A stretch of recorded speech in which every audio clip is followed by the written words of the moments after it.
Qui peut être contre le mérite? Personne. Mais il ne s'agit pas du mérite qui consisterait à évaluer les gens à un concours ou à un... Non, pas du tout. Le mérite qui est vu ici, dans le cadre de cette réforme, eh bien, c'est votre chef hiérarchique qui va définir les critères de vos avancements. C'est votre lecture de... Non, c'est pas la lecture.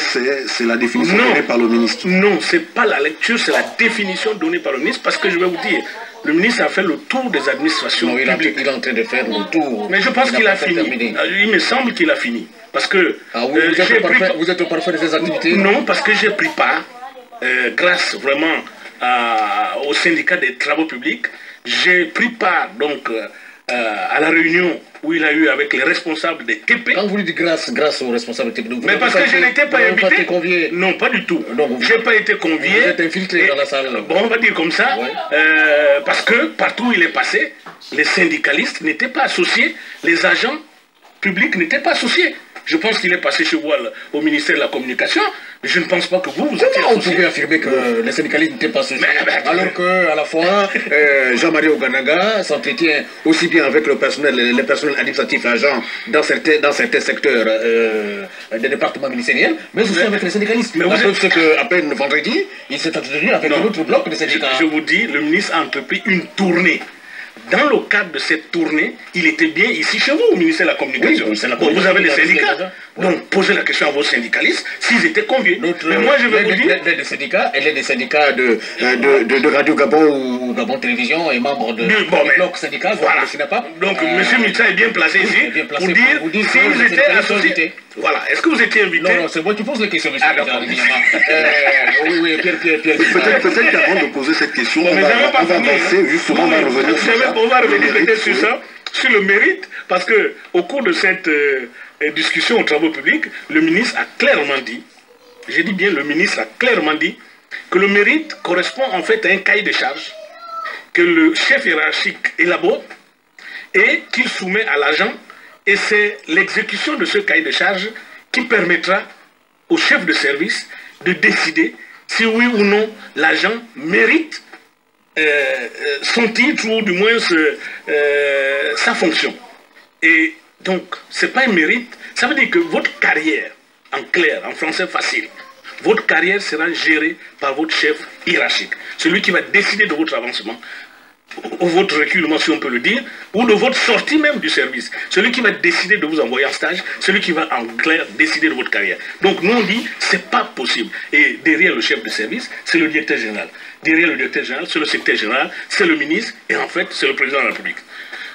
Autre élément, c'est le troisième élément, c'est le fait que les parlementaires ne pourront plus légiférer sur les questions de rémunération.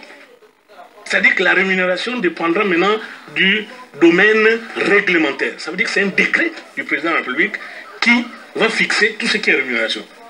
Mais on peut se retrouver justement à des situations où il y aura un décret portant rémunération des agents publics, par exemple la communication. On va avoir une disparité dans les traitements puisque tout dépendra du président de la République. En clair, votre carrière est gérée par un homme et votre rémunération gérée par le même homme. Et ça, on dit, nous ne l'acceptons pas. Et le dernier point, c'est en matière des services rendus. Vous faites 30 ans de carrière au privé, quand vous partez à la retraite, on vous remercie et on vous donne les services rendus. C'est-à-dire qu'on reconnaît que vous avez rendu des services. Mais comment voulez-vous que la même chose à la fonction publique, après par exemple 30 ans de carrière, quand vous partez, eh bien, l'État ne reconnaîtra pas vos services rendus puisqu'il ne va pas vous les payer. Et cette discrimination dit, ça n'a pas de support juridique sur lequel ça se repose. Et on dit non, puisque ces services rendus sont payés aux contractuels de l'État, mais pas aux agents permanents de l'État. Donc je pense que ce sont les 4 éléments qui ont constitué un peu la goutte d'eau qui fait déborder le vase, parce que après ces éléments, ou du moins avant ces éléments, il y avait par exemple le problème de la retraite, peut-être qu'on va y revenir, il y a le problème de la dette intérieure vis-à-vis des agents publics, tels que le paiement des rappels, le paiement de la PIP dans certaines administrations. Donc pourquoi le gouvernement paierait-il la dette intérieure aux entreprises et ne paierait pas aussi la dette intérieure aux agents publics?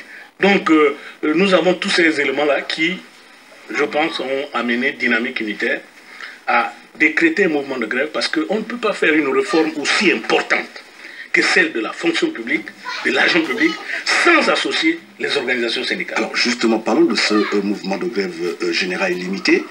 Votre secrétaire général disait la dernière fois que si, on va dire, l'éducation nationale, si au niveau de la santé, si c'est voilà, c'est l'enseignement supérieur ou c'est toi, dans ce secteur sont touchés, c'est que vous avez déjà, on va dire, une victoire, que la grève est réussie. Mais sur le terrain, nous avons vérifié, malheureusement, tous ces secteurs ne sont pas touchés. Est-ce qu'on peut dire que votre mouvement de grève n'est pas réussi? Non, on ne peut pas déjà le dire. Vous avez raison. Après une semaine de grève, on va dire l'administration centrale est touchée. Mais sauf les 3 administrations dont vous parlez. L'administration centrale. Mais je pense, par exemple, mais les affaires sociales sont en grève. Ça, je suis désolé. Ah bon? Alors, écoutez, moi, je ne prie pas. Le secrétaire général, mais non, mais je veux dire, c'est les agents membres de Dynamique Unitaire qui sont aux affaires sociales sont en grève. Et ça, je pense que le ministre des Affaires sociales peut le confirmer. Il y a un piquet de grève dans la plupart des structures des affaires sociales. Les PME sont en grève, le commerce est en grève, l'industrie est en grève, l'agriculture est en grève, et ça, moi-même, j'ai été sur le terrain. Les administrations publiques, à quel pourcentage est à 80%. J'ai dit bien l'administration centrale. C'est exagéré. Non, je fais la différence entre l'administration centrale et les administrations, je n'aurais pas dire d'élite, entre guillemets, essentielles, c'est-à-dire l'éducation nationale. J'enlève l'éducation nationale, l'enseignement supérieur et la santé. Comment expliquer que ces secteurs... Mais justement, moi je pense que Dieu a dit « Mon peuple périt par faute de connaissance ». Je pense que l'information n'a pas suffisamment circulé auprès de ces secteurs. Parce qu'aucun agent public ne peut rester insensible face à la privatisation, à la militarisation et à la monarchisation de l'agence du service public. Ce n'est pas possible. Donc, nous sommes persuadés qu'après cette semaine, avec la prise de conscience qui va s'installer, mais la semaine prochaine, nous sommes persuadés que les secteurs qui traînent les pieds, donc l'éducation nationale, l'enseignement supérieur et la santé, eh bien ces secteurs vont rentrer dans la danse. Pierre Mitsa, vous êtes ça passe, hein, et pourquoi vous ne vous êtes pas solidarisé justement de la grève générale limitée lancée par Dynamique Unitaire? Ça passe, signifie syndicat autonome des personnels des affaires sociales. Oui. C'est bien cela. Donc une partie est en grève. Hein. Vous me permettez? Non, allez-y. Merci. Je crois que aujourd'hui, nous sommes là pour donner l'explication nécessaire aux différents auditeurs qui nous écoutent à travers le Gabon. Je voudrais commencer par les points qui ont été soulevés par le grand frère camarade Yamaïsi, si vous me permettez. Si vous me le permettez. Allez-y, monsieur Pierre. L'avancement au mérite, le paiement par 30e. Vous avez encore cité un autre...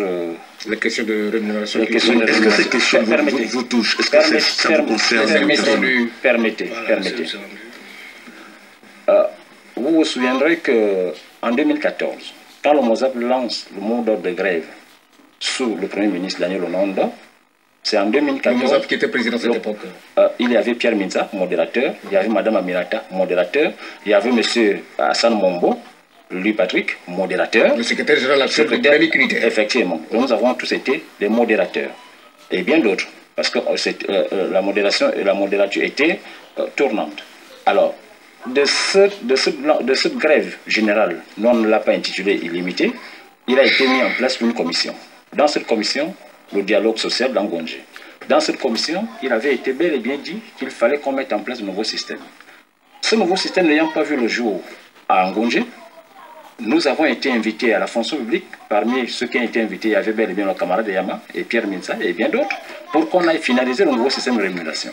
Ce qui s'est passé, c'est que là, nous partons maintenant de 2014 pour 2015. Nous qui avions accepté, permettez, nous qui avions accepté... Le détour par l'histoire, s'il vous plaît, je réponds. Ce n'est pas une question fermée. Ce n'est pas une question fermée. Vous nous faites encore un détour par l'histoire qui... J'en arrive. Donc, quand le nouveau système a été opérationnel, le 25 juillet 2015, pour que ce nouveau système soit opérationnel, il a fallu la prise d'une ordonnance numéro 13. L'ordonnance numéro 13. Cette ordonnance numéro 13 a été appliquée par le décret 404 relatif au nouveau système de rémunération. Et dans ces deux textes, l'ordonnance numéro 13 et le décret 404, effectivement, il y a déjà eu dans cela l'annonce de ce qui veut se faire aujourd'hui. L'annonce. Parce que dans l'ordonnance numéro 13, on parle de la suppression, on parle du complément et on parle de la modification de certaines dispositions de la loi 1/2005. Dans le décret 404, effectivement, ce décret 404 vient donc instaurer la bonification personnelle au niveau des secteurs clés. Enseignement supérieur, santé, éducation nationale, et puis aussi les inspecteurs généraux des finances. Vous voyez, la communication n'y est pas. La communication n'y est pas. La communication n'y est pas. Je suis d'accord avec vous. Le quatrième pouvoir. Le quatrième pouvoir. Oui, je suis d'accord avec vous. Et c'est dans cette optique que dans le décret 404, si vous prenez par exemple ce qui est pour le cadre qui concerne l'enseignement supérieur, vous trouverez au niveau de la grille personnelle indiciaire là, vous trouverez déjà une classification pour répondre aux besoins de la PIR qui autrefois posait des problèmes. Donc aujourd'hui, permettez. Donc aujourd'hui, vous trouverez dans ce secteur les professeurs titulaires qui ont, selon leurs échelons, les maîtres de conférence, selon leurs échelons, les indices, c'est-à-dire, à travers ces indices, vous les multipliez par la valeur indicée qui est de 500, vous trouvez la bonification personnelle qui est faite pour ces agents-là du ministère de l'Enseignement supérieur. Donc, ce sont les raisons pour lesquelles... Non, je continue. Donc, l'avancement au mérite ressort aussi dans le décret 404, l'avancement au mérite, qui est pris, ce décret 404 est pris en 2015. Mais seulement, les agents publics n'ont pas eu la possibilité de rentrer en position de ces deux textes, l'ordonnance 13 et le décret 404.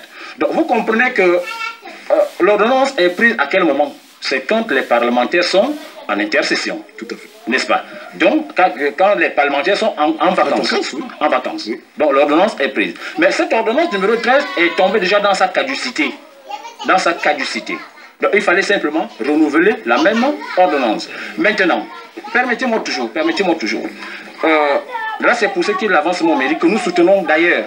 Mais nous déplorons l'avancement au mérite. Mais oui, nous soutenons l'avancement au mérite, mais nous déplorons. Non, ça dit que vous soutenez que la carrière. Non, permettez. Non. Dépendre de son chef hiérarchique. C'est ça la définition. Parce que je voudrais vous rappeler, monsieur, ça crée la confusion. Monsieur Yama, l'avancement au mérite, il faut préciser que vous êtes d'accord pour que la carrière de l'agent public soit gérée uniquement par son chef de service. Monsieur Yama, je voudrais vous rappeler que l'agent public est dans une situation statutaire et réglementaire. Je voudrais vous faire ce petit rappel.